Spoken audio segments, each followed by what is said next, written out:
You're listening to BQN. Assimilate the audio.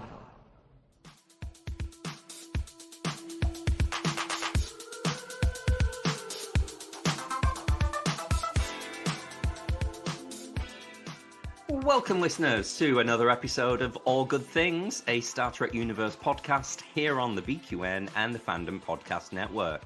I'm your host, Kelvin, and with me today, it's Amy, Mark, and Christos. Hello, guys. Here we all are. We're on a roll. We're all together. We are. Hello. Mark, how are you? Has things started to stabilize a little bit in the housing market? Are things moving on at pace?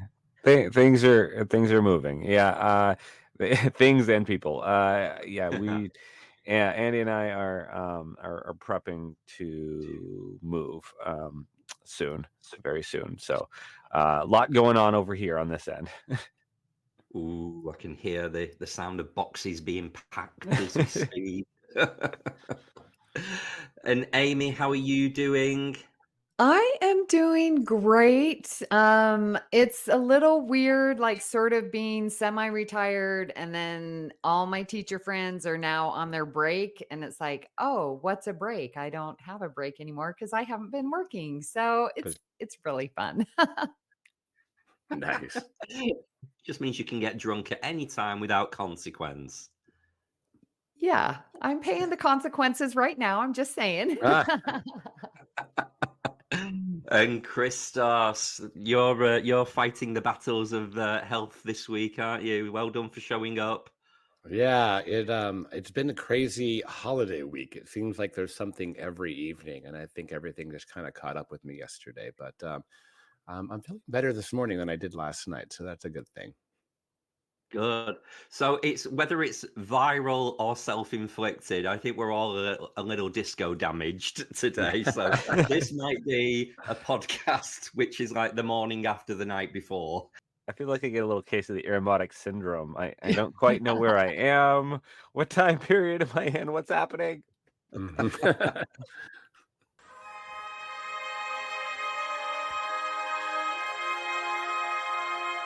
joy and gratitude.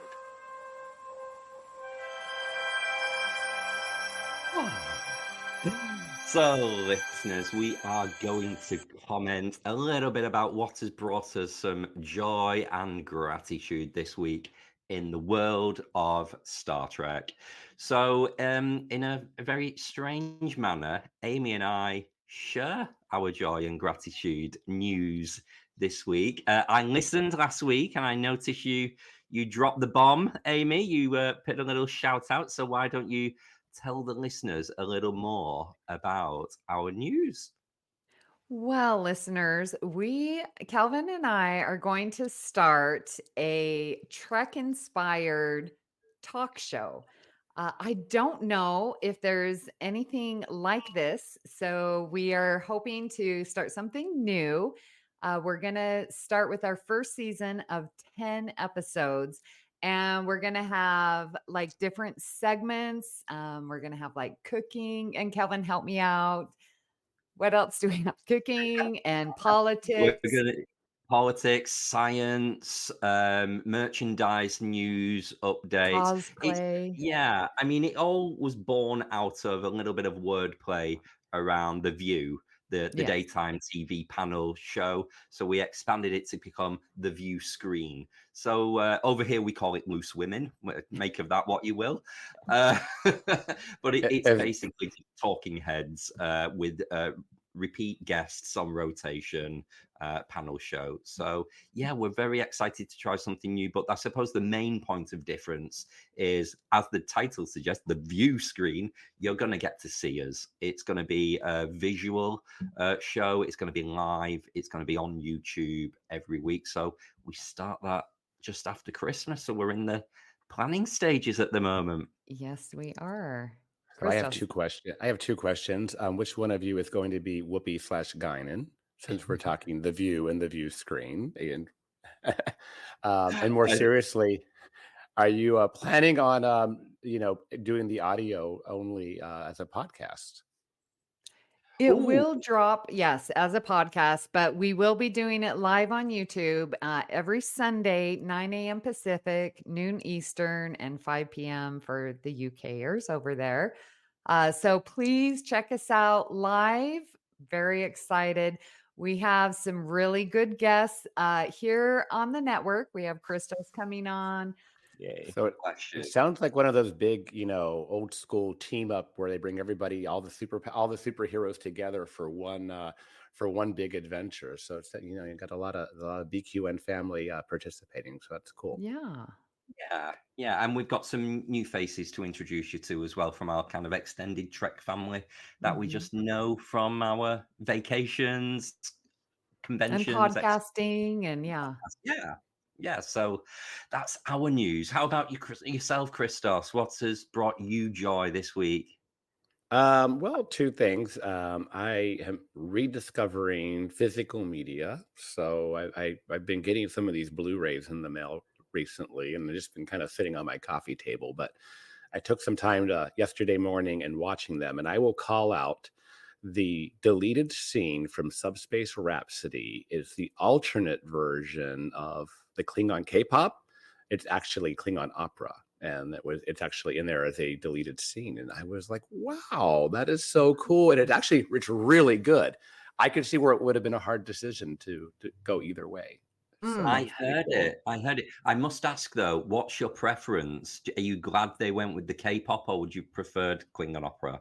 I think I prefer the opera just because, call me old school, but it was pretty good. Wow. It was really sung well. Like it was good. And it didn't seem as, I don't know, it kind of had some innuendos, I thought, with the other one, and just the opera version did not, so I like that. Mm. It was a little, yeah. It is. It is doing the rounds on social media. If you don't have the Blu-ray, if you can't afford to go and get it, or if Santa doesn't bring it in his stocking for you this year, you can find it online. But yeah, it's very different. And well done to Bruce as well for singing it. He did such a good Oh, job.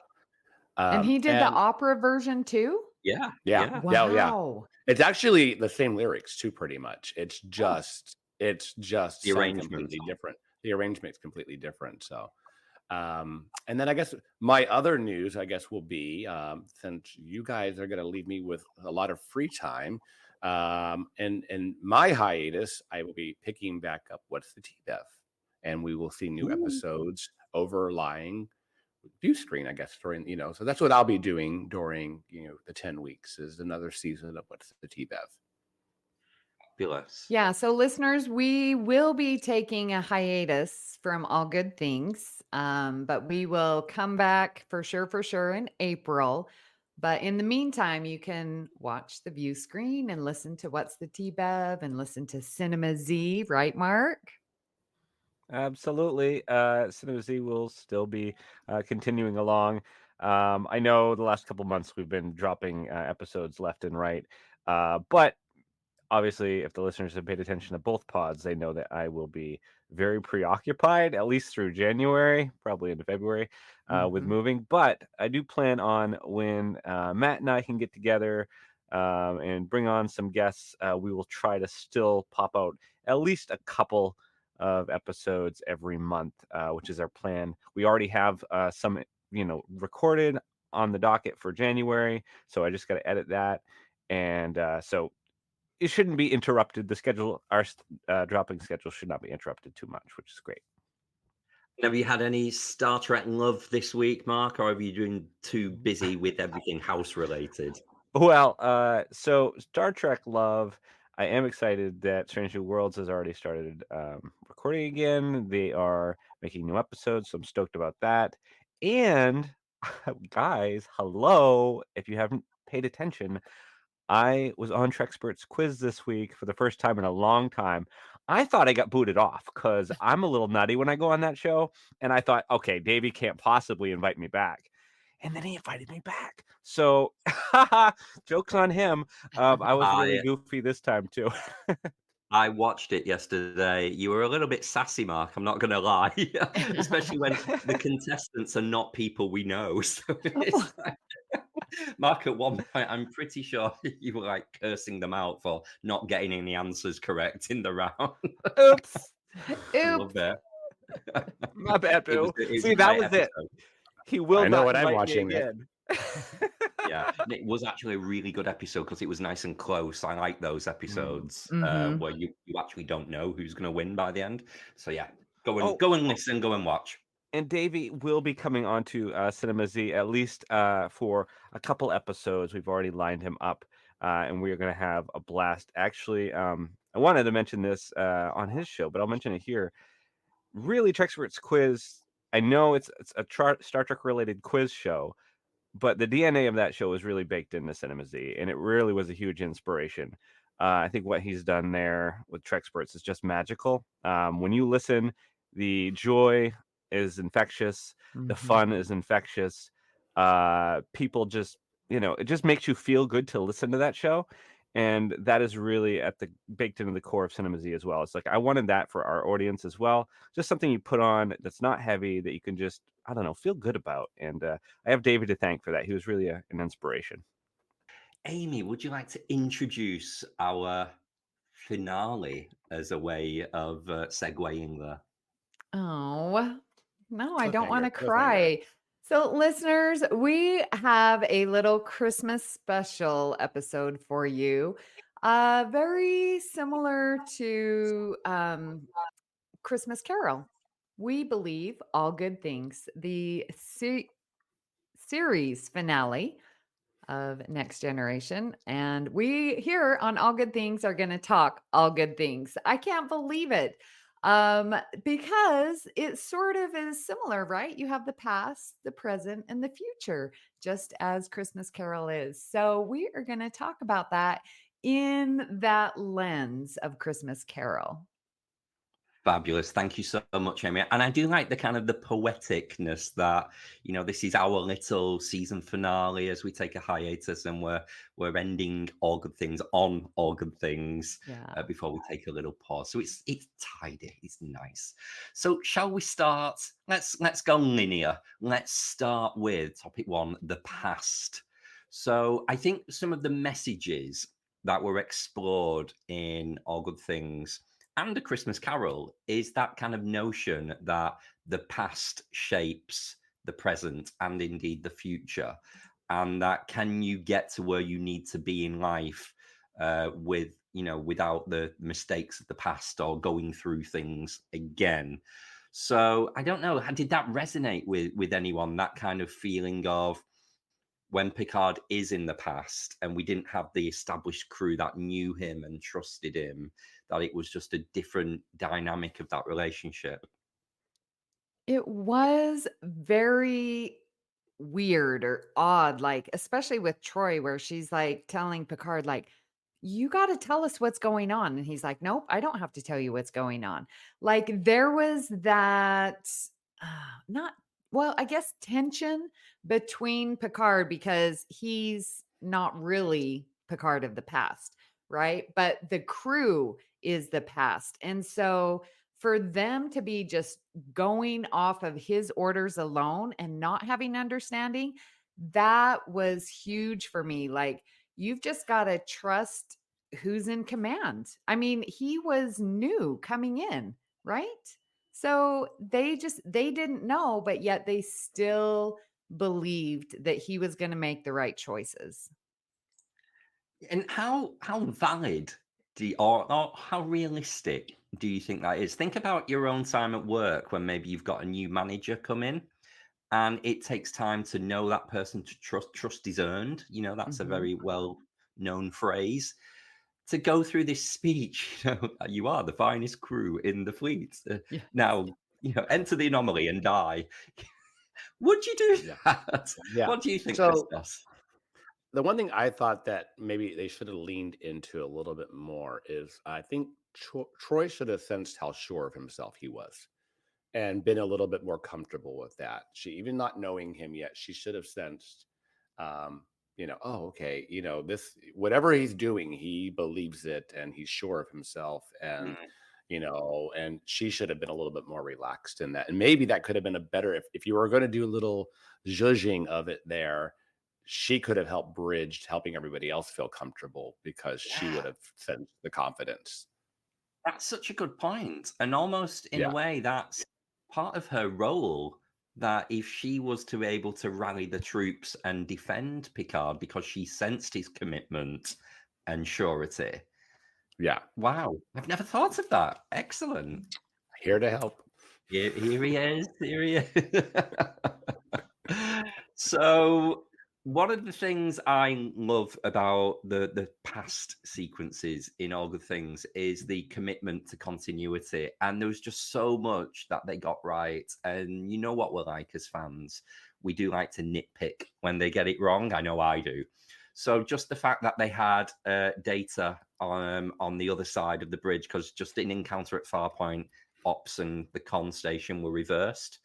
Obviously, they brought O'Brien back because he was pretty much an extra in Encounter at Farpoint. But even having the seats reclined rather than the stiff uprights, and the panels on the side of the bridge were a different color, so they did a lot of work. I know. Looking back now, when we've just had the treat that is the Enterprise D bridge in Picard season 3, it doesn't actually look like they did that much work in All Good Things. But at the time, it was just so well received. Did you think the tone of the kind of the appearance of the past when it actually was in 1994, do you think they did it well, or was there anything you would improve? Well, I will say, remember watching it live when it aired, I was very impressed because they all the little details. There would have been, and the canon police is so awful, right? So it felt like they were trying to avoid the canon police. The worst thing I thought they could have done better was Tasha Yar's hair needed to be poofier. But other than that, up too. Tasha's other, hair was it needed to be like Regenerate. 3 inches higher. But other than that, Troy in the Scant, I mean, that's a huge callback. And Worf, in the red, and all the design aesthetics. It just it would, like going like the walls of the bridge being changed back to the original panels, and the observation lounge. Everything was like they went after everything. Yeah. I believe it was I think Tasha was in a wig. I think Denise was wearing a wig for these things. The bits were at the end where they're in the anomaly and the ship is shaking. The hair goes crazy. It's got a life of its own. I love it. My favorite aspect of kind of canon, I guess, is the fact that they use the original star date for Encounter at Farpoint when Picard records his log in the past. It was 41153.7. So you, in the same episode, you get the star date of the first episode and the last episode. And again, I just love the tight. I must have some kind of OCD or something, but I just love the tidiness. Don't think bookending. I think the clip too. I think it was clever to use that clip of Riker, and I think it's from Arsenal of Freedom. But but I think that was very clever in order to tie him to bring him into the past as well. Yeah, and saved a lot of money and saved him having to have a shave, I guess, if they were going to refilm that as new. Well, how good was it? Like that was a different footage, but the footage that they used in the Picard finale of Riker, when they brought it into 4K, they cleaned up the colors on it, they made it letterbox. Loved that. But again, it was Riker reusing a Riker scene. Was that the Pop Goes the Weasel? Yeah. So I wish they would have done a little bit more of that through season 3 of Picard, like had memories play a little bit more, and not just that one, but maybe with some of the other crew. But it's a whole nother show. Yeah. So they did the past aesthetically very well, but maybe labored a little bit on the leap of faith aspect, which, when there's people who don't know you, is a little unrealistic, and certainly not anything I would be committed to do. If you think to only a couple of episodes into season 1, we had Lonely Among Us, the Antican and the Sele episode. And that's where Picard is possessed by that cloud creature. And he's making lots of weird orders and cause, and they all but mutiny. Beverly tries to get him struck off on medical grounds. Riker's gonna mutiny. So there was none of that. Maybe it was just because Beverly and Riker weren't there. Maybe Data and Tasha Yar are a little bit more gullible. No, they'd heard about Michael Burnham, and they were like, "Well, we don't want to be mutineers like Michael Burnham." So You're Must not terrible, be Mark. named. I know. So let's move on, shall we, to the present, if everyone's happy to do so. Again, all very festive and wholesome messages, I felt, with the present timeline of All Good Things. Very much their continuation of the overall feel of the season, which was all about family. And it definitely had the aspects of cherish what's happening now and be present because things are coming to an end. And obviously, you've got the end of the series. Now, we know they went on straight away to Generations, but that kind of nostalgia of where we're all here together, we're not going to be together every day. It was just, it's quite beautiful. I felt the aspects of the present. And yes, I know the quote is directly from Generations about kind of make now the most important time because now will never come again. But I think that fits with All Good Things as well, that kind of the present and, Picard joining them at the poker game. So, yeah. What got you there, Christos? Well, I think there's two things, but more so, even my notes are a little bit wrong here. I think when Crusher is with Picard in the ready room, and she kind of has that moment with him where she realizes that she sees his own mortality. This could be something that could take him, and she finally kind of lets down her resistance to being with Picard, like that. Remember at the end of Attached, she kind of decided not to pursue a relationship. So looking at the present and being in the moment and the idea that, nothing is, written for, nothing is, guaranteed, she kind of finally lets down her wall and leaves herself open to a relationship with him, although that would be later ignored for 4 movies. But in the moment, it does play like they're going to get together. Yeah. And it is, I'm sure there's times in all of our lives where we've heard news of, someone's ill, someone's unwell. Yeah. It might be quite serious, and it changes the way you feel about them. So, that would have been the effect on Beverly. But how are you feeling, Christos, now knowing about Beverly's infamous misdiagnosis of Irumodic syndrome? I know. She got it wrong. It really does hit different because you're watching that now. I was sitting there this morning and I'm like, wow, they're literally talking about that. That's left over from the Borg. That's Borg damage or whatever you want to call it. Not Irumodic syndrome, not a temporal lobe defect. And that was really kind of like, it's just kind of a 25-year-old, 30-year-old callback, and I love how that kind of bridges its way into season 3 of Picard. So. Well, even in, was it season 1 or season 2, where they kept talking about his illness, but it was never to be named Irumodic. And then we didn't know it was residue from Borg until after that. So this Irumodic syndrome has permeated many, many years. And now it's a moot point. It's interesting how they've rewritten that. Well, you talk about importance to canon, that comes up sometimes. It's just like, yes, that whole little thing right there laid the scenes for so much things that followed. It's kind of funny too when you think about it, like, what if they had just left Picard dead at the end of season 1 of Picard?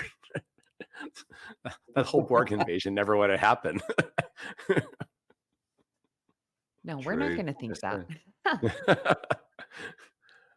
It is interesting to see that would get reconstituted into his Gollum body too, somehow. Yeah, interesting. And Mark, did you get misty-eyed The soppy messages of the present, of keeping friends and family cherished and close. Did you well up, or are you cold inside? Oh Lord. I think, well, there was moments in the future, I think, that got me more so, when Picard was reconnecting with his friends that he hadn't seen in a long time. And, he's visited by Geordi, and everybody was like, Geordi's one of my favorite characters. And so that was cool, to that first interaction when they're on the vineyard and Geordi comes up to him. I really love that. I think it's touching. And they all want to go on that last adventure. Now they say it's for Picard, but I think deep down they all want to get together. They want to see each other. They want to work together for one last mission. And I found that whole piece really touching for me. So I do have a question, but I want to go off of what you said, Mark. Like, we sort of saw that in Picard season 3. If it's one last mission, we're going to Mhm. give him one last mission. It sort of is that theme. And I'm like, you already played that in All Good Things. I don't know if you can play that again. So that was a weird thing for me with Picard season 3. So I like it better in All Good Things. So let me throw this at you, Amy. Is this not a predestination paradox? Because the future of All Good Things is set at the same time as Picard season 3. Right. So Beverly says it in All Good Things. He's Jean-Luc Picard, and if he wants one last adventure, that's what we're going to do. Yeah. And then in the revised timeline, because All Good Things events never happened, the same thing is said. So is it a fixed point in continuity that there was no Right. getting away from giving Jean-Luc one last adventure? Well, Mhm. I feel that way. That's what it spoke to me. I don't think that they take away from each other as much as complement each other, especially Yeah. in regard to some of the things that happened, that you don't see on screen, like, Geordi getting married and having, his kids, and two of the children, who knows if there's a third, but two of them at least appear in Picard season 3 with the exact same names that they had in All Good Things. Yeah. So you're seeing that no matter what, there are certain elements that unavoidable. This is just the trajectory these characters were on, their lives were on, and that is that's where they're going to end up in no matter what timeline. I mean, that Yeah. all was quite deliberate, I believe, by Terry Matalas and writers and everything. But I think it's really cool to say that, some things come really close to the way they were going to turn out, and other things. I mean, you have Picard and Crusher estranged in both timelines. They had been Mhm. together, then they didn't end up together. And Yeah. there are a lot of, parallel. It reminds me of, if anyone has seen the movie Clue, right? Mhm. There's like three different endings to that movie. And it's like, well, this is how it could have. And it even tells you in between the endings, it's like, well, that's how it could have gone. But how about this? Yeah. And then it tells you in the final one, well, this is what really happened. And it's kind of like, it kind of reminds me of that. Like this, the Picard season 3 is how it really happened, but that was another version of how it could have gone. Yeah, Um, and yeah, they do, pay good homage to each other, and I like that Terry the poke. stuck with a lot of the future timeline and kept it in for Picard season 3. So I just Yeah. think it was very, very tidy. Well, so I just wanted to, I've said it before. I really enjoy the Worf and Troy dynamic in this. I think it adds to the Riker and Troy story because we've had 7 seasons of them on again, off again, and them just being great friends and knowing their relationship. And so to have this sort of play out, and it, goes into the future. And I'm glad that, Troy does not end up dead, that is not a fixed point. So thank you very much.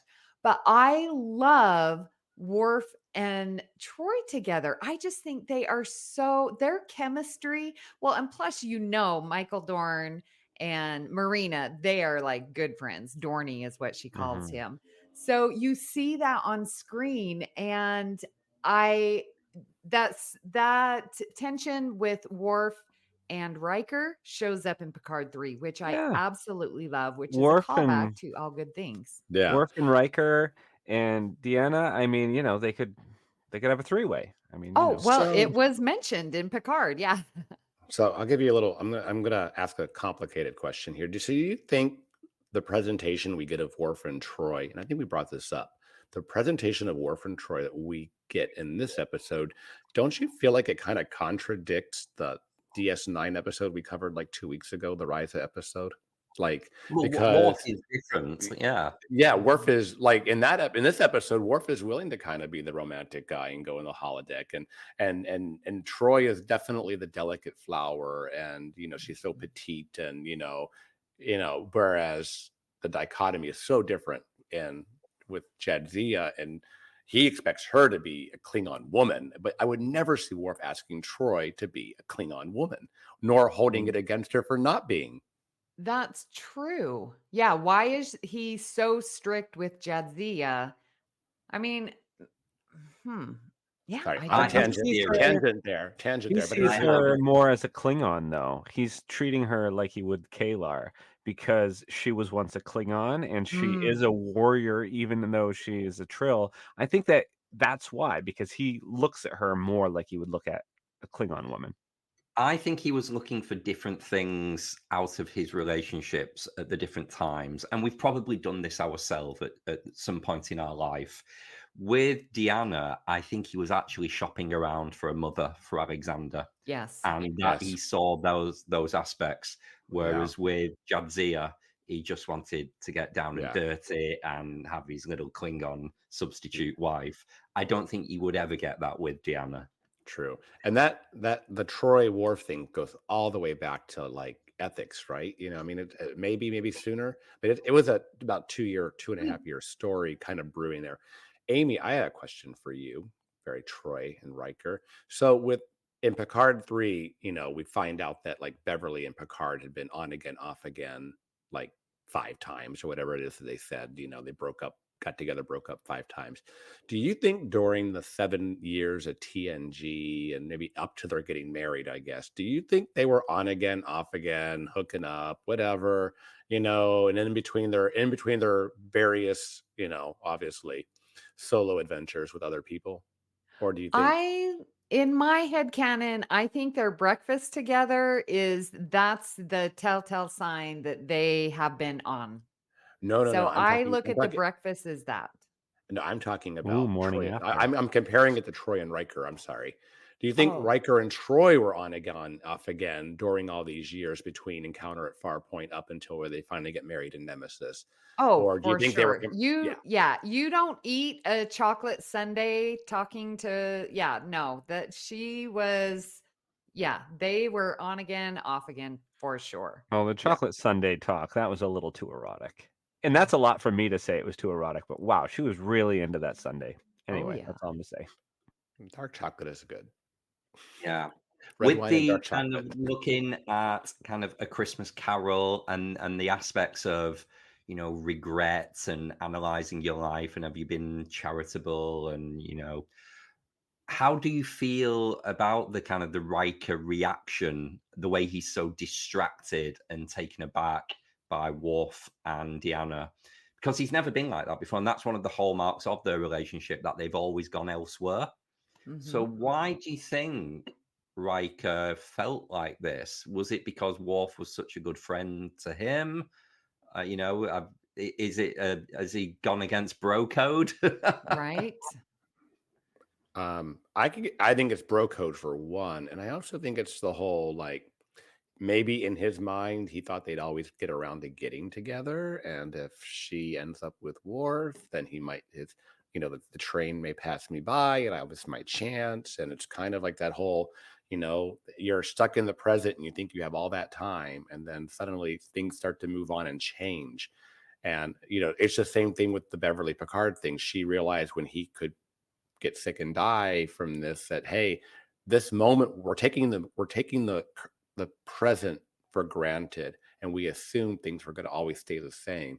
But then there's always this thing when all good things must come to an end. There's that things shift and things start to change, and something that might have been stable for a long time is no longer stable, and that there's flux that comes in. I think Riker is responding to that change. Yeah. I think, I'm and deep when I'm I do sick. like that bridge scene where Riker's really distracted. I think Yeah. it's really underplayed, but it's really beautiful. Oh, Um, although those are some of the most fabulous shots of Gates McFadden in all 7 years of TNG. She is gorgeous in this episode. Her hair is perfect. I know we On shouldn't that, really say on that bridge scene there, though, where in the shot you get Riker, Picard, and Crusher, and Yeah. those shots, it's like, Beverly has never looked better. Yeah, Go on. coming out of the holodeck with Worf, like Troy in her pink, whatever she's wearing. Beautiful. Her hair is on point. Loved it. Yeah, so a Loved special it. shout out to all of the hair and makeup team, Yeah. people who dust down the wigs. I know it was her real hair in season 7, Christos, before you have a go at me. Right. So there's the theme in the future as well of the rift that is between Worf and Riker that has developed because of what started in the present. And then there's the kind of the drop-in scene or dialogue at the end that says, "Why did Picard tell us about what's happens in the future?" And they said, "Well, knowing what happens in the future means we can make changes now, so that some things never happen." And Worf and Riker have that knowing look at each other to say, let's not fall out over things that are avoidable. So it's that kind of reflective time again of, have you had disagreements with people where you think, if I could have just known something and nipped it in the bud years ago, this situation with this a family member or a colleague even would A led to B when you could have just avoided it, really. Has anyone ever had anything like that? Bit of a Gonna loaded question to Yeah. throw think out about there. that. Yeah. I mean, I think hindsight is always 2020, Kelvin, for sure. And then, I mean, I think we've all said things in the heat of the moment that we wish we hadn't said, right? And but I've often said too that sometimes you say things and you learn from them too. And if I had not done that, I would not be who I am now. And if I had gone back and changed it, maybe I would not have learned a lesson. Stupid things. Even when you're young, you say some stupid things, and you're like, "Oh, I was dumb," but because I now recognize that it was dumb, I won't do it again. Mhm. But yeah, I mean, there is that interesting part of Picard telling them about the past or the future, but to the extent that it was a different future and it was Q moving him around, it didn't really happen. But there's lessons to take from it, and I'm glad. It's fun the way they have that talk around the poker table at the end where they're talking about that. Yeah. So Well, I think we're almost venturing into tapestry territory a little bit there, aren't we? About, would you fix the mistakes of the past? Would you be the person you are today if you didn't go through that pain and learning? So yeah, it's Yeah. interesting. I mean, it's interesting to think that maybe Picard and Crusher didn't get together sooner because the revelation that they did get married and divorced would may be a reason to then hold back on what Beverly did earlier in the episode too. So things like that could have the opposite effect. Mark? Well, I just wanted to talk about how this relates to Picard season 3, and my interpretation is that, at least from seeing Picard season 3, it's like they all still were in contact with each other. They might not have seen each other all the time, and maybe it's been a little while since they all got together and hung out. But like, I got the impression that Picard, he knew where Geordi was, and he was going to send him that painting, and they had been in some contact. And then of course, with the Rikers, it had been a little while since Thad died, but he had been in contact with them then. And I think the only person outside of the loop really was Dr. Crusher, and that was because she was just trying to keep her son safe, obviously. But I think the rest of the group all kind of did stay in contact for the most part, and so they did learn a lesson from this episode and took it forward. Yeah, that's a lovely way of looking at it. That this kind of scene of, the captain told us how we all drifted apart, actually, in a way, never really happened to that extent now in Picard season 3. So I guess that leaves us with comparing All Good Things Future and Picard season 3. In our opinion, who got it right? Now, Amy, I'm sure you're going to go straight for Picard because Deanna's not dead. But Exactly. are there any other factors that you're thinking, what ifs? It's interesting because as you were, asking that question, I was like, man, I had a fabulous friend when I was at university, and life just took us in different directions. We were so close, so strong. We were learning math together. She was a math teacher, and we moved out to Texas together. Like, we were amazing friends. And just sort of like with all good things, like if I were to look in the future and be like, we're not going to be friends, I would have said, no way. But I haven't seen her since I moved to Vegas. So that's 15 years. And we've maybe spoken twice. And so I'm like, I'm wondering if I was sitting there and Picard was telling me, you're not going to be friends with Heidi, is her name. No way. But then that's actually what happened. So we sort of get that with Picard because this could have been a thing in the future, but we actually do get it answered. And so I find that very interesting, especially with the Beverly and Picard dynamic, because Yeah. they have been on again, off again. And we knew that they got married and it didn't work out. But then we also get that in Picard. So, like, to have that echoed, I really think that was well done. It's Hmm. just a Yeah. festive message, isn't it? Of cherish the people in your life while you've got them, because they may be taken away by death or Yeah. by drifting apart, Yeah. which Right. is sometimes the natural end to a relationship, which is Mhm. Yeah. not bad. It just happens. So Yeah. cherish them while you've got them. Yeah.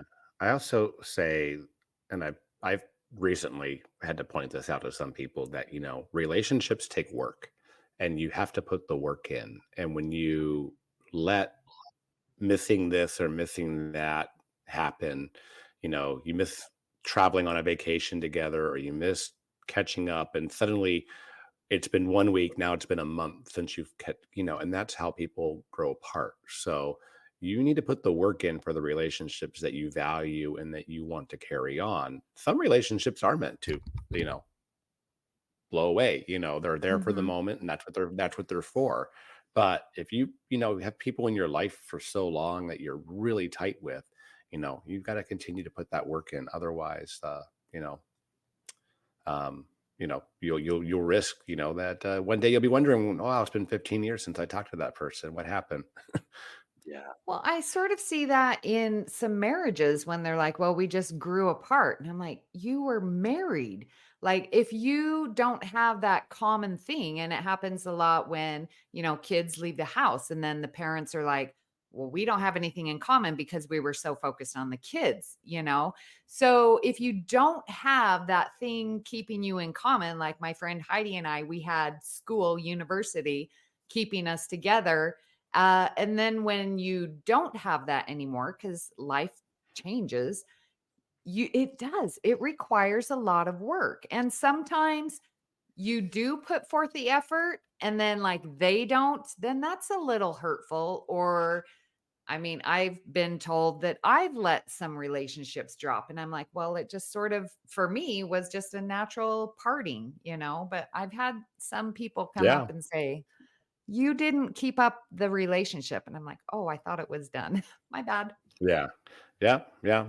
I just had a awkward moment of bumping into somebody at a party last night that I've decided I'm done with you as a friend because, although we've had some really good times, I've even met this person's mother, blah, blah, blah. He's ruined one too many evenings for me. And Mm, that's not good. Right. And it's never people don't take ownership of that. And so I had made a conscious decision about 4 months ago to, let this person go. And then of course you bump into each other and it's like, oh, how are you? We should get together. Like, no, I'm good. And you're Yeah. reluctant to make plans. So it does work both ways.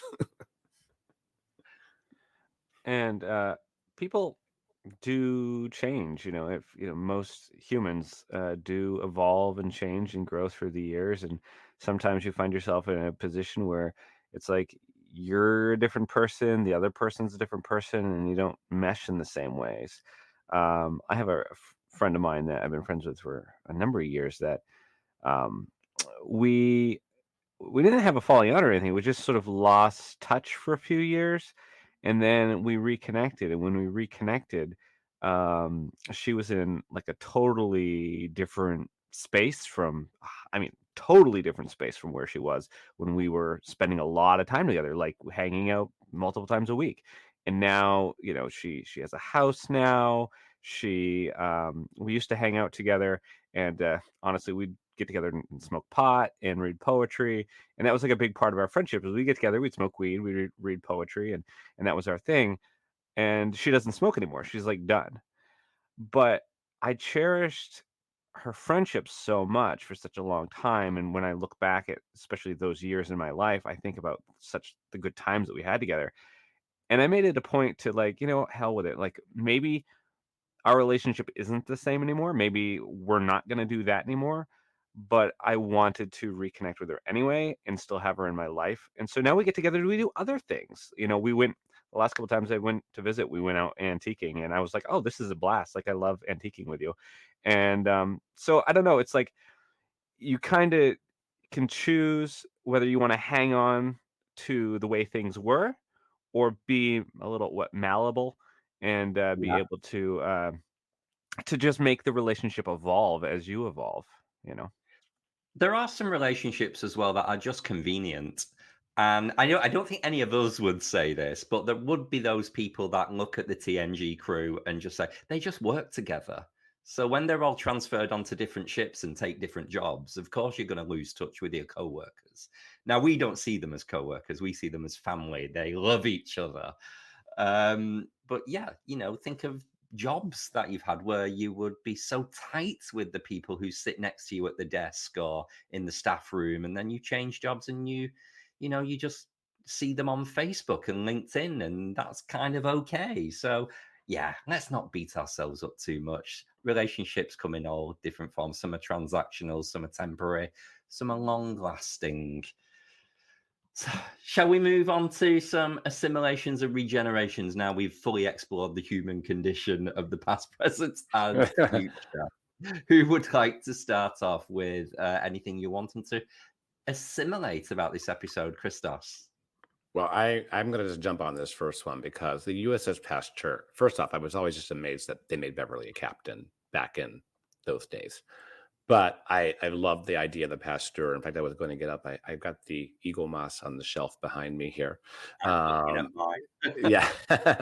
I always used to go through there was the TNG technical manual, and then there was like a manual from the original series. And I remember a couple of things. I remember going through that TOS one and seeing what basically became the Pasteur as being this, it was a concept art for original series ship. And they actually ended up bringing it into the end of TNG. So I would always pick up on that. Just like the TNG technical manual way back, I think it came out during season 4 or 5 of TNG, actually shows how the saucer would crash land on a planet. So when that ended up having in Generations, I was like, oh, so those books always meant a lot to me as a kid. And so seeing some of those things go from that book to screen was always amazing. So the Pasteur was one of those things. And I'm going to jump on that because the USS Pasteur, I wish we would have seen more types of those ships. Okay, we're out doing medical or we're out transporting. Like, we didn't get a big transport ship of, okay, we have to move this colony. Like, it would have been really cool to see more of that. And so I like that in All Good Things, that we see not just a starship, going out doing starshipy Yeah. things, but like a purpose for that. It's almost a shame that they, okay, yes, it's great that they went and made the budget and built Beverly an all new ship instead of putting her in an Excelsior ship again. But Nova. I think it was season 4 when the Nebula class ship was seen.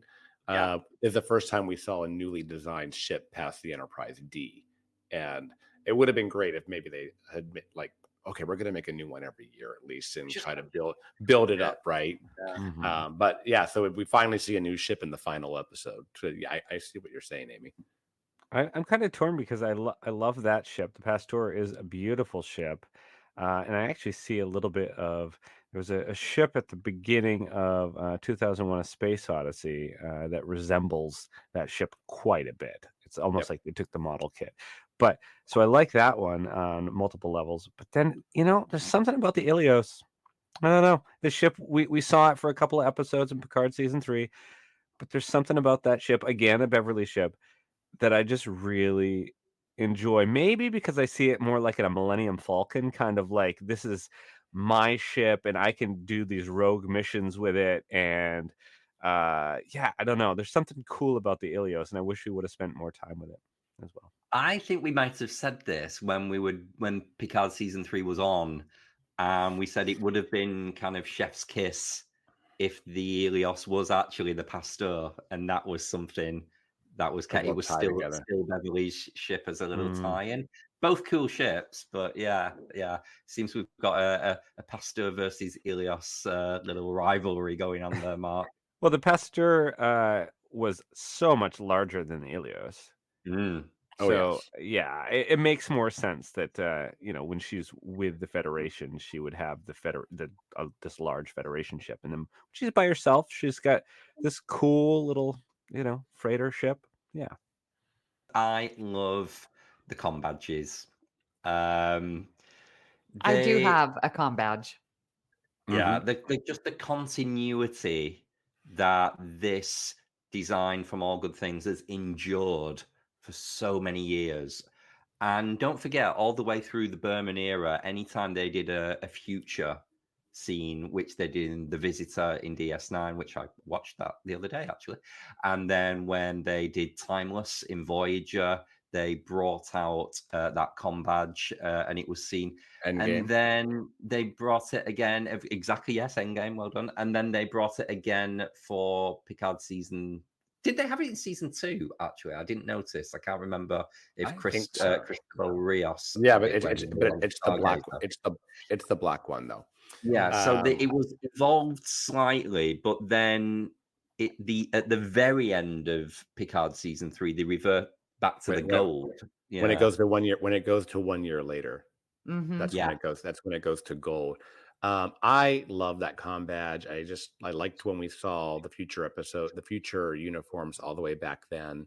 What I always think is really cool too is just like you said, they made it easy on the fans to collect because they didn't have to go reinvent this every time they did a future thing. So there's probably a practical behind the scenes. We made these comm badges. Let's just keep using them, right? It's a cost saving mechanism. But from my fan sets, thank you very much that I don't have to go buy 20 more badges. But I made a little discovery yesterday. I recently, since it's gotten cold here in San Diego, it was 45 degrees when I woke up this morning. And as I've been going out dressing up a little bit more to go to parties and things for the holidays, I've worn my Volante Picard season 3 jacket a few times recently without my badge. Just even to go see Sir Patrick Stewart, I wore it the other day on his book tour. But I discovered there is a pocket into the back of the jacket for your comm badge magnet, so that it actually, if you use the pocket, it stays. Wow. Yeah. It's not. It keeps it really tight because you can slide the back of it in, and it's a little bit less fabric for it to have to magnetize through. But so it's funny. I've kind of left that comm badge in the pocket of that jacket so that if I do need to feel the need to trek it up, I got it. Mm-hmm. Nice. Yeah, that was a big selling point when I bought mine at Chicago.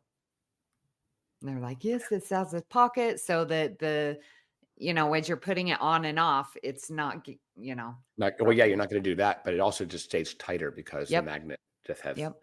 it's a better Yeah. clip. Any regenerations for this episode? Anything stand out that we particularly didn't like? Tasha's hair. Out in airlock. Bad wig. Bad Wiggle wig. Yeah. I think we talked about how I fixed it in my head was, Troy being the one that would sense Picard. But yes, I thought that everyone was just kind of going along with Picard a little too easy. I get that they probably didn't have time for more exposition there to write conflict. They had to kind of keep it moving, right? So they all had their little, we're not sure. And there was so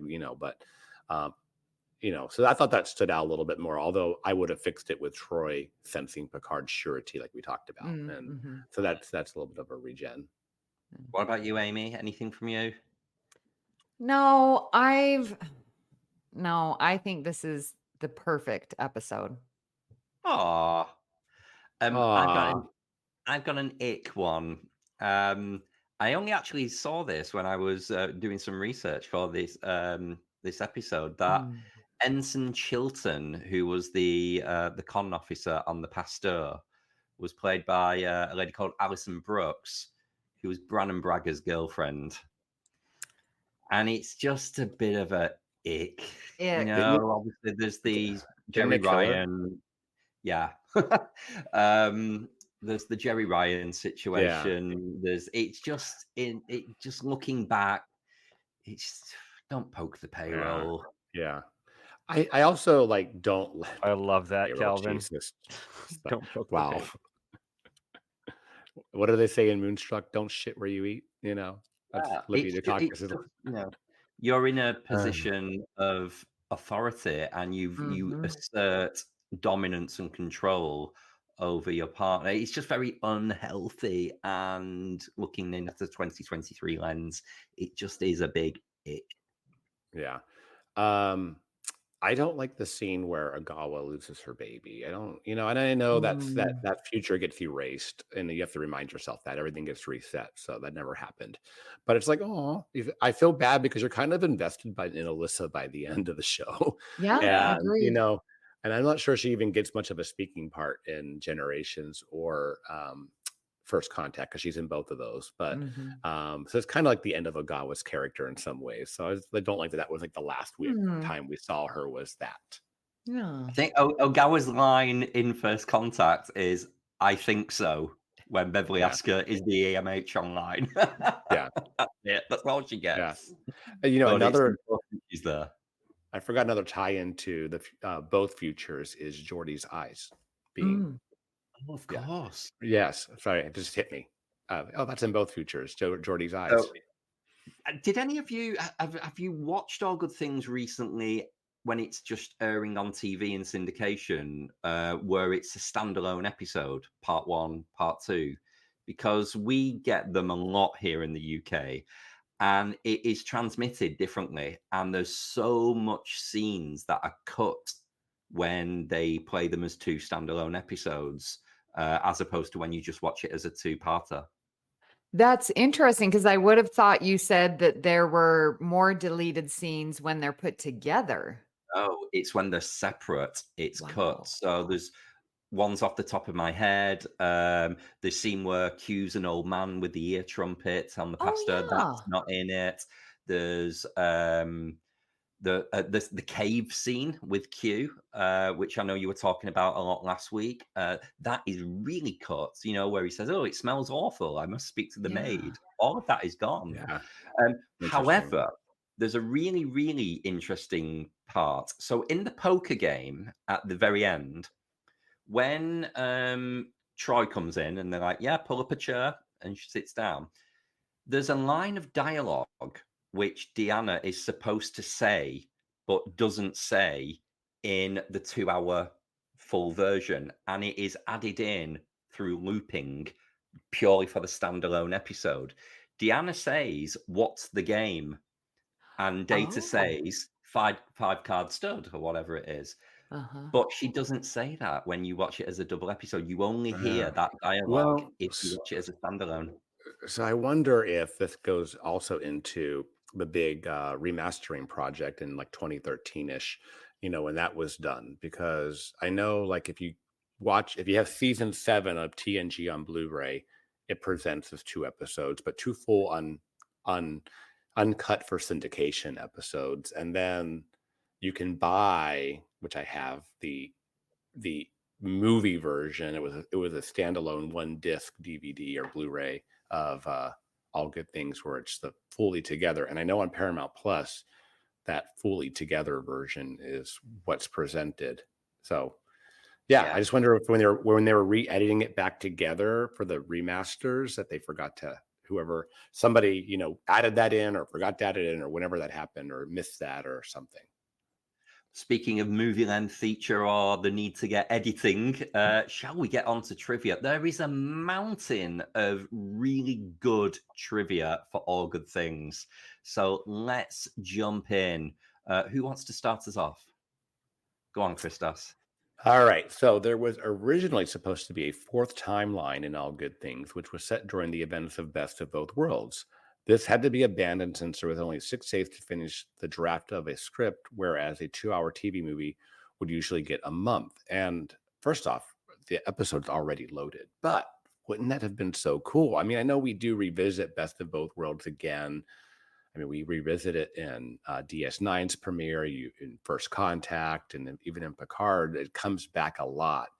Yeah. But it would have been really cool to show some, How would Picard that going have back in. worked? Would Picard jump into the body of Locutus and go, oh? That's probably why it got dropped, because it's like, how do we Yeah. write that? How do we, and him being maybe in Locutus's body, but being fully Picard, like, oh, I got to go talk to them. I don't know. Like, but he wouldn't have been assimilated anymore, but he'd be in that body. I don't know. Imagine, jumping the Borg cube to the Devron system. Ah, shit. Yeah, I'm glad it was dropped. Yeah. Well, Brandon Braga says everything that could go wrong went wrong in relation to the writing process. Quote, we were running out of time. We couldn't get the story approved with all the scrutiny on everybody's part, and rightly so. We had to re-break the finale 3 times and rewrite the whole script twice. Ron's dog got sick. We had computer failure and lost an act. There was a 2-week period where we wrote something like 300 pages. By the time it was over, I had carpal tunnel syndrome just from hitting the space bar. So I didn't know that it was so difficult, because when you hear them talking about generations, like that sort of overplays All Good Things, because this was a movie. So I didn't know there was so much, issues And with All Good considering the Things. end Yeah. result is so polished and loved, it Yeah. just goes to show that it was worth it. Yes. And let's not forget that they were also working on Generations completely at the same Oh, time, yeah. and trying to write. And I think they even said at one point they were getting confused as to, when they would talk about a story, which movie was it? Were they in the finale or in the movie? Because it Yeah. was just so much overlap. Overlap. Yeah. Yeah. Oh, I love this tie-in for the next bit of trivia. A rewrite of Part 2 by Michael Piller resulted in several lost character moments, including Picard's future crew stealing the Enterprise from a museum. We'll say the Fleet Museum. Yeah. Wait, isn't it? That drives. Yeah, That's apparently cool. they said they dropped it just because it didn't work, because we need a ship. They got the Pasteur, and it's we need another ship. Let's steal it. So yeah, it didn't. But it was almost like they parked that idea and then recycled it in Picard. So yeah, lovely. A little too close to Star Trek 3 for that. Yeah. There was quite a lot of dropped scenes in All Good Things, what they wanted to do originally. One of them was a scene with Alexander saying to Worf that he could tell that he'd just been to see Deanna, because he was always in a good mood when he'd come back from seeing Deanna. And that was like Alexander's tacit way of giving his approval of the relationship. And I think that's really sweet. I'm so Yes. I glad that like that. the stink of Alexander Rozhenko did not permeate this episode. Ugh, the character's a turd on Star Trek. Sorry. not into it. So glad it's not there. Mark, you're going to get all of the Alexander fans, all two of them. I'm sure. All both of them. All right. Right. Well, I'm sure this one's not a turd of a character because we love her so much. There was a scene set in the future, so God knows how old she would have been, of Loaxan and Troy contacting them over subspace to say Deanna had died. So that was Ooh. dropped. But you were led to think that Deanna had been dead for a while, not that Yeah. it was something so recent. So maybe that's Mhm. why that was dropped. Amy We wouldn't be all- able to handle that. No, Yeah. that would no. I'm glad that was dropped. Yeah, I mean, that would have been too much. Yeah.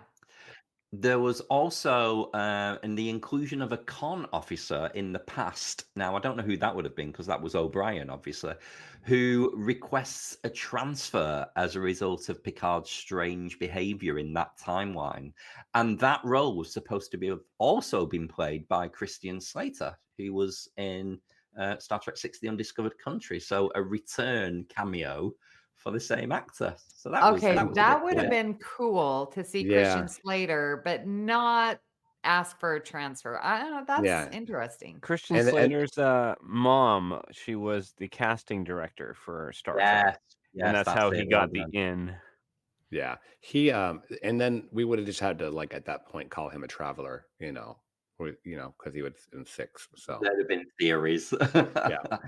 And then finally, a scene that was filmed, you can Google the images from this, it's out there on the internet. There was a scene with Martha Hackett, who we know who later goes on to play Seska on Voyager, where she was a Tyrellian captain on a ship in the past timeline.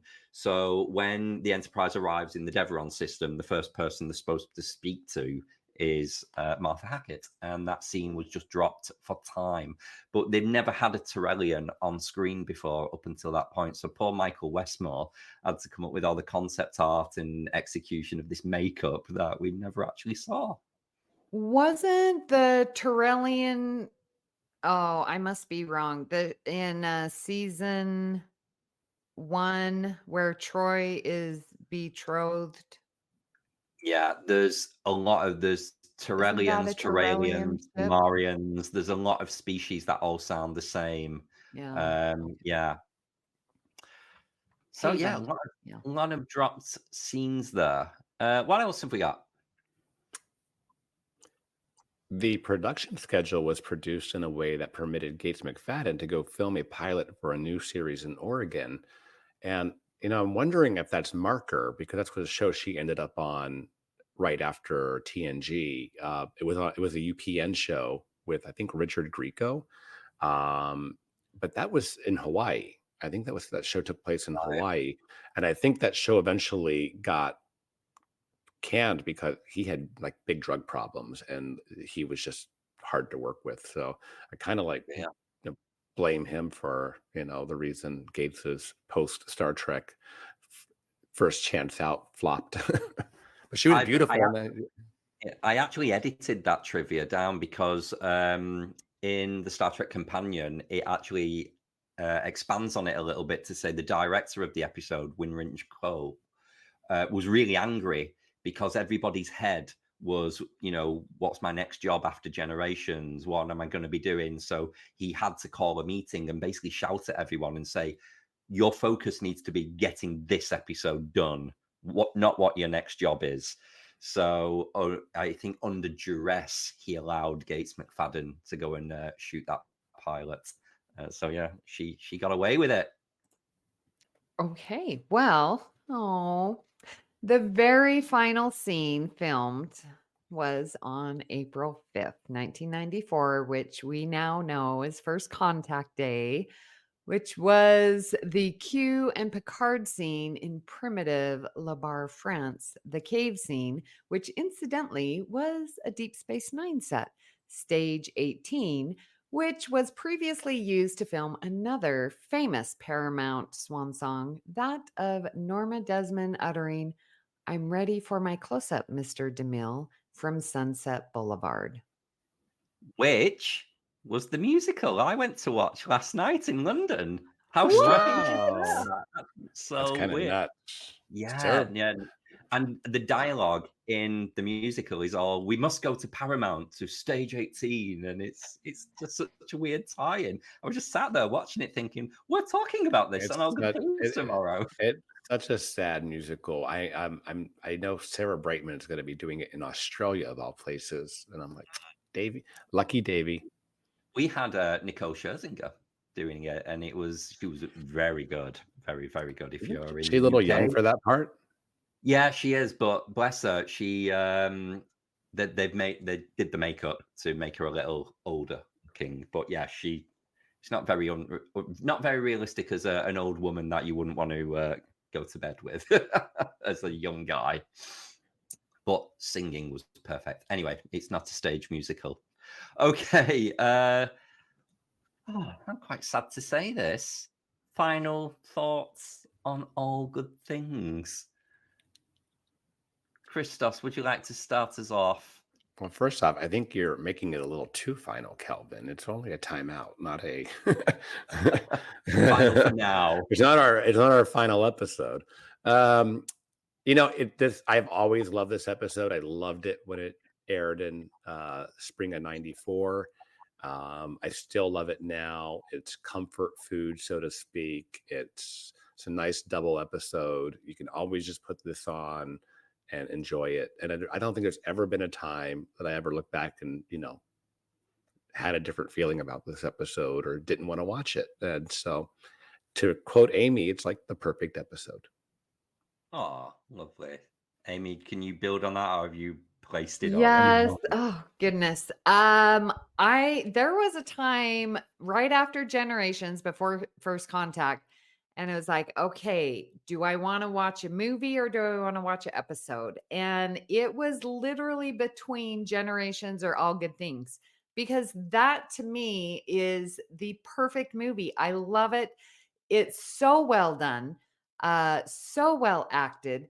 You get the entire wrap up with the, Q and the trial never ends, and Picard and the poker table, and Troy, you were always welcome. Like, that's my favorite line. Oh, I just love Troy. Um, but we get all of the feels, all of the relationships through the 7 years. I just love All Good Things. And it's sort of like you're saying, this Christmas Carol, we get to see the past, the present, and the future of what could be. And this amazing character of Q, who has, shown up in all the seasons. It's just so well done. The character development, I just love it so much. And I'm so glad that we got to talk about it, because on Galaxy Class, I don't know what was wrong with them, and I'm still upset. But in the Batleth battle, somehow All Good Things lost. I'm still upset about it. All Good Things is the number one episode in my book of all of Star What did Trek. it lose out to? What was the winning Because episode? they did it when I was not there. Yeah, but what was the winning episode if I All Good don't Things know. lost? It doesn't matter, because it shouldn't have won. Code of honor, I think. Nah. Well, they did And it to you for Amy for missing. Mark, what are your final thoughts for All Good Things? Ronald D. Moore, Jesus. That guy, Ronald D. Moore, is obsessed with time travel. Obsessed. I mean, what did he do after this? Battlestar Galactica. What has happened before will happen again. Literally, the lines from dialogue from this episode are recycled in Battlestar Galactica. What's he do after that? He goes on and does Outlander. What's it about? A lady that goes back in time to meet this dude and have like a romance, and they travel back and forth through time. Okay, there's that. What does he do after that? I don't know. He goes on and does a show for All Mankind. What's it about? Alternate history, back and forth through time. Changing events. What happened in the past, you alter it, the future's altered. So there's just everything that he's done connects the dots back to that. And this was the first time he got to really, really dive into that sandbox. So it set up all the things outside of Star Trek that we would enjoy for years to come. But the seeds were all planted in this episode. And I loved sort of examining that and looking at that, because I obviously love this episode, But I love all of those other things too, and they're definitely worth checking out, listeners. If you haven't watched Ronald D. Moore's other programs, you should check those out as well. So, yeah, that's my final thoughts. And I'm definitely going to miss chatting Star Trek with you guys for the next few months, but we'll be back and have so much to talk about when we return. It's going to be epic. Yeah, let's consider that as my final thought. That I love that this is our title episode of the show. All good things. It's such a poignant message, and this was the finale of TNG. It was ending for the year, but we were promised something bigger and better the year after. So let's think of that for our show, All Good Things, that we shall be back next year. Maybe having a little bit of a refurb of our little show. Who knows what we're going to zhuzh up? But Well, good things are still to come. I'll just say when we come back in April is when Discovery comes back, so we can bring Escape Pod back. Ooh. Yay! What shows are on BQN, you ask? Well, here's a rundown of some podcasts you might be interested in. All Good Things, a Star Trek Universe podcast covering all of Trek, hosted by Amy, Mark, Christos, and Kelvin. Bargain Bin Gamer, a YouTube show hosted by Davey, a self-proclaimed gamer who specializes in reviewing and showcasing affordable video games. If you're lost in the Delta Quadrant, check out The Captain's Couch, a Star Trek Voyager podcast hosted by Jeremiah sitting on Janeway's Ready Room couch. Cinema Z, a film discussion and review podcast showcasing films you probably missed but should definitely check out. Hosted by Mark, Matt, and Laz. Beam Aboard the Galaxy Class, a Star Trek Next Generation podcast covering all of TNG. Hosted by Amy, Joe, Rhea, and Kevin. History with the Szilagys, a snippet of historical events from around the world, hosted by Chrissie and Jason. For the newest Trek coverage, check out Infinite Diversity, hosted by Chrissie and Thad. Test your Trek knowledge with Treksperts Quiz, a Star Trek quiz show hosted and written by Davey. Union Federation, covering all things Star Trek and the Orville, which we all know is really a Star Trek show, hosted by Kyle, Kevin, Amy, and Haley. Spill the Tea with What's the Tea, Bev, a Trek current events and fan interview show hosted by Christos. And for our Patreon members, we have The Hive Mind, BQN's monthly roundtable discussion with hosts and listeners. It's Green, a cornucopia of topics hosted by Mark, and Amy's Math Moments, a quick look at math moments in Star Trek, hosted by Amy. We know you have a choice of podcasts to choose from, and we thank you for listening to BQN. Assimilate the audio. Well, there you have it. We are done for 2023. So it's time to wish everyone a very happy holiday period and all the best for the new year. But before we are done, we'd love to hear what you thought of today's episode and hope you'll join our Facebook group, the BQN Collective, to continue our discussion there. You can reach us at All Good Pod on Blue Sky, and please make sure you follow the network on Blue Sky and Instagram at BQN Podcasts. We've also partnered with our friends at the Fandom Podcast Network, where you can find us by searching the master feed. Mark, where can people find you when you are not sticking your hand in ponds of goo? Ooh. I will be probably sticking my hands in so much goo in the next few months. I'm going to be probably scraping all kinds of old 100-year-old wallpaper. It's going to be nastiness, but that's okay. That type of thing I can handle. I've got this. So when I'm not doing that, you guys can find me, of course, in the BQN Collective, where I love sharing all kinds of different things. And on Cinema Z. I will continue to broadcast there with friends as we discuss films, have cocktails, reenact scenes, and in general be pretty darn goofy. And Christos, where can people find you when you are not helming the Pasteur and taking Picard on one more goddamn mission? Well, you can find me in the BQN Collective on Facebook. You can find me on Instagram at GreekGeekSD, or also at What's the T-Bev, and look forward to some new episodes of What's the T-Bev here on BQN, dropping very, very soon. And Amy, where can people find you when you're not indulging yourself in a deep chocolate sundae, seductively looking into William Riker's eyes and Oh. whispering sweet nothings? You can find me there all the time, yes. But when I'm not doing that, you can find me here on the network where I will be co-hosting the View Screen with Kelvin coming in January. Please check us out on YouTube. I will be also on Union Federation. We are going to be covering some Orville episodes that tie in with Next Gen, and that'll be again in the new year. I am on Facebook, BQN Collective. That's my favorite place there. I am on that place called Twitter, but don't find me there. But if you do, I'm at Miss Amy Nelson. And Kelvin, my dear co-host of the View Screen, where can people find you when you're not hosting the View Screen with me?